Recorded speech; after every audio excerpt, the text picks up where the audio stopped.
Introduce yourself, please. Hi, good afternoon. I'm Dennis Agostini, Agostini. And it is really nice to be here in these difficult times. And I have a little book. In fact, what I'm going to read is not a poem, it's a story. And it's from my little book called Love. It's called Love is the Beauty of the Soul. And I think, Hayden, you have this already, but I'll give you the name of it. The name of this writing is called The View, V-I-E-W. So let me find it. I knew this was going to happen. Okay. Now, this is not a poem, it's a story. And it's about a master. Then from the distance came a master who seemed to know more than I. Come walk with me, I'll show you the way. Looking at him, I listened to what he had to say. We walked in flowers where birds were one of a kind. Endlessly, these roads stretched far beyond my sight with freshened air of sweetness. I think I was beginning to see this view as he walked towards a hill where a misty fern lives, heavy with dew. The water is blue-green, and light glows through the serene forest, where a meadow shines like diamonds in the sun. There's no faded flowers on this run. Old-fashioned roses litter the field. They treasure their yield. This master, I wonder to myself, where is he from? Seems to have a wonderful view of all things to come, with lights twinkling so bright, interfering with my sight. How far will we walk? He says, how do you like this view? I thought about my reply, but the sky had my eye, with more flowers guiding our way and butterflies that I couldn't count. Around and around the flowers they laid. My memory seemed to grow. Have I seen this view before? This master smiled with a gleam, his body in a mist of gold. This happiness I need to hold. With feelings of bliss he spoke, hold my arm and hold it tight, for I am the lantern of light. The shadows have no glare. They all disappear.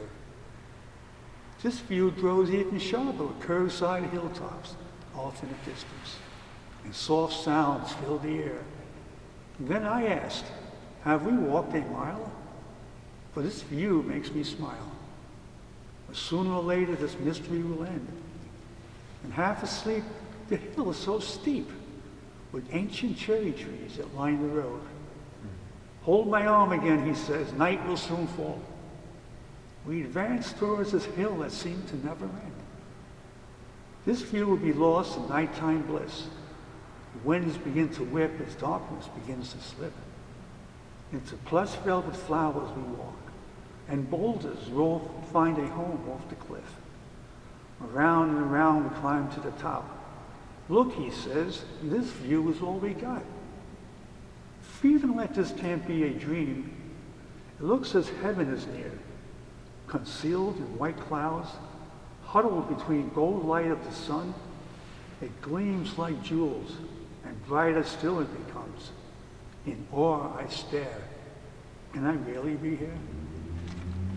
Very nice. It's called The View. Story. Now, Hayden was just talking about Carolyn, the love of my life, and this is a book, Poems for Carolyn. It's very small. Robert Milby edited it for me. And this is a dream I had. It's called July, a Warm Summer's Night. Hold your breath or the night will steal it. There's not a bird in sight, and violets fill the air. I'm returning from the Florida Library, walking on Grand Street in Warwick, beneath globe-shaped green trees, with sweet sense of summer that reminds me of a little boy at Mom's side. From a long view down Grand Street, Carolyn walking towards me. Hello, my love, where have you been? I was lost in the mist of moonlight. Come to me, my love, I'll hold you in my arms tightly and kiss you under that tall oak. Entwined in each other's soul, never to unwind. A warm July night, no one's in sight. We own Grand Street with tall green trees waving at us.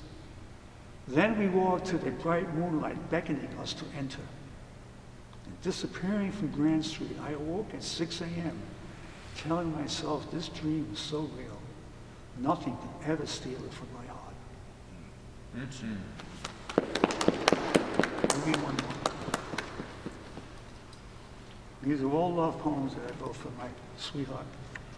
This was called Striking Gold.